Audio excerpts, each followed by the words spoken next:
Bonjour, nous sommes aujourd'hui avec Jocelyn de Cocopelli. Bonjour. Bonjour. Alors nous sommes ici au Salon du Bio au Parc Floral. Pouvez-vous nous expliquer l'objet et l'activité de votre association Cocopelli ? Comme vous le voyez, en fait, on participe à de nombreuses manifestations, donc des salons, des fêtes des jardins, des fêtes des plantes un peu partout en France. On en fait pratiquement 180, 6-7 équipes qui tournent tous les week-ends, donc une grosse quantité pour être présent auprès du grand public et les informer de tous les soucis que Cocopelli peut avoir avec le fait qu'on commercialise des semences issues de l'agriculture biologique et qui sont non répertoriées sur le catalogue officiel, donc dites par l'administration française illégales. Mais c'est quelque chose d'assez surprenant. Est-ce que vous pourriez développer ? Alors, développer des procès qu'on a depuis 15 ans, on peut développer ça, on peut en parler, puisque les dernières informations remontent au 13 juillet, où la Cour de justice de l'Union européenne nous a condamnés. Et au préalable, le 19 janvier, l'avocate générale, donc une dame d'origine néerlandaise, qui gère les 27 pays membres de l'Union européenne au niveau de la Cour de justice de l'Union européenne, nous avait donné raison à 500%. Donc qu'est-ce qui s'est passé entre le 19 janvier et le 13 juillet ? Je pense que les grands coquins ont appuyé sur les sonnettes et ont fait ce qu'il fallait pour faire en sorte que Cocopelli passe à la trappe. Ce que vous appelez par gros coquins, ce sont les lobbies agroalimentaires ? Bravo, vous avez bien deviné, c'est une bonne réponse à une très bonne question, excellent. Donc comment ils s'appellent ces garçons ? Question aux auditeurs, et vous allez gagner une place gratuite à Marjolaine si vous trouvez le numéro 1, il s'appelle Monsanto. Ah, il a triché, il l'a donné avant.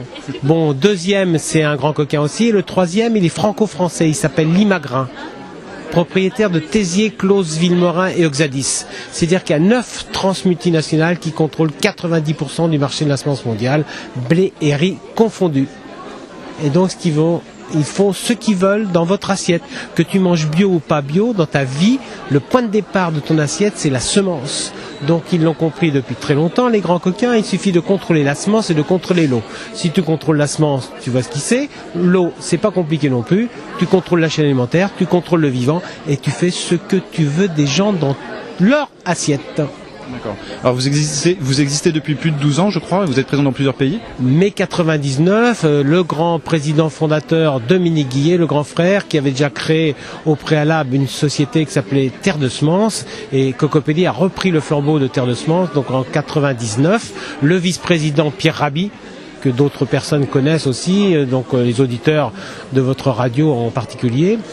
Depuis, donc, on a créé de nombreuses antennes, que ce soit en Inde, en Amérique centrale, Amérique du Sud. Pierre est d'origine kabyle, donc algérienne. On est présent sur 14 pays en Afrique et on essaye de faire pour le mieux sur la planète. Voilà. Et on est aussi présent maintenant en Europe de l'Est, puisque des gens nous demandent des semences et on donne des milliers de sachets de semences biologiques et reproductibles.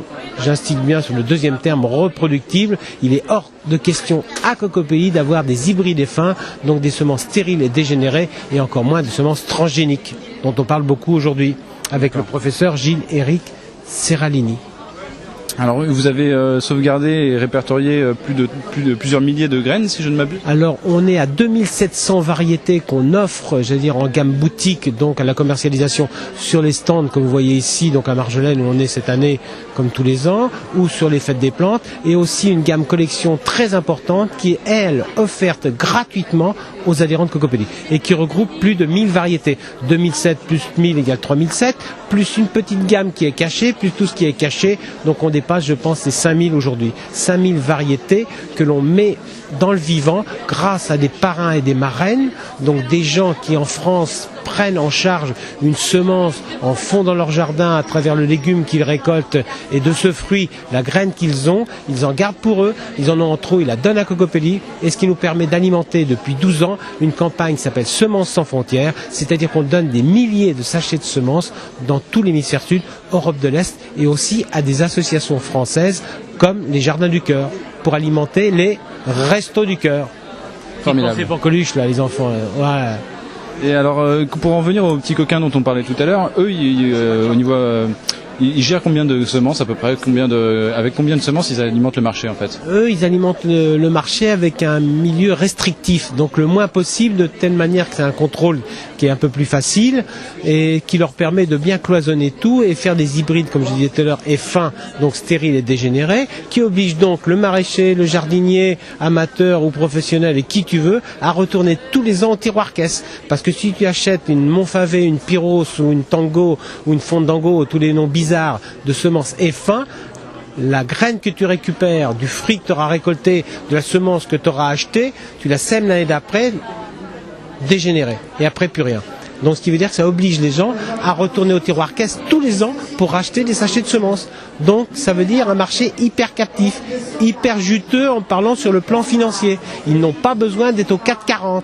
Parce que quand on sait le prix qu'ils achètent le kilo de semences chimiques, et combien tu le retrouves sur le quai de la Mégisserie à Paris, 5 € le sachet, où il y a 2 grammes ou 3 grammes, il y a de la couleur, d'accord, sur le sachet, mais à l'intérieur il y a peu, 1 kilo, 1000 grammes.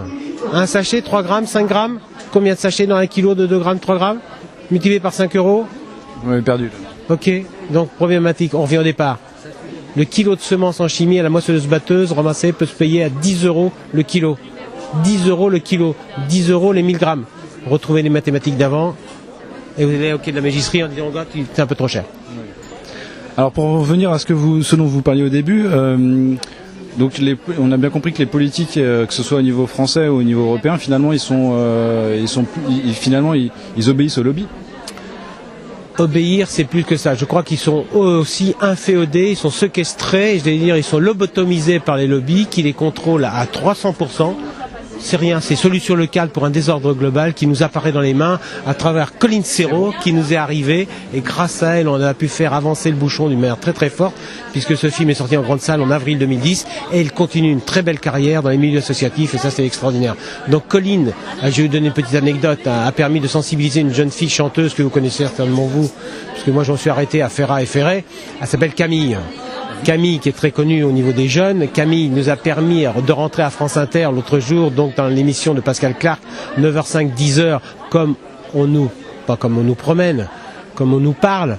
Donc cette émission nous a permis d'avoir une audience un peu plus importante et grâce à Camille, on a pu, et Pascal Clark aussi, l'organisatrice de l'émission, on a pu parler de Cocopelli. Donc sur une grande antenne, ce qui était chose inespérée. Et je viens d'apprendre qu'aujourd'hui même, donc Dominique, le grand frère, président fondateur de Cocopelli, est passé au journal Canal+, à 12h30. Excellent. Voilà. Eh ben, Jocelyn, merci beaucoup pour votre action.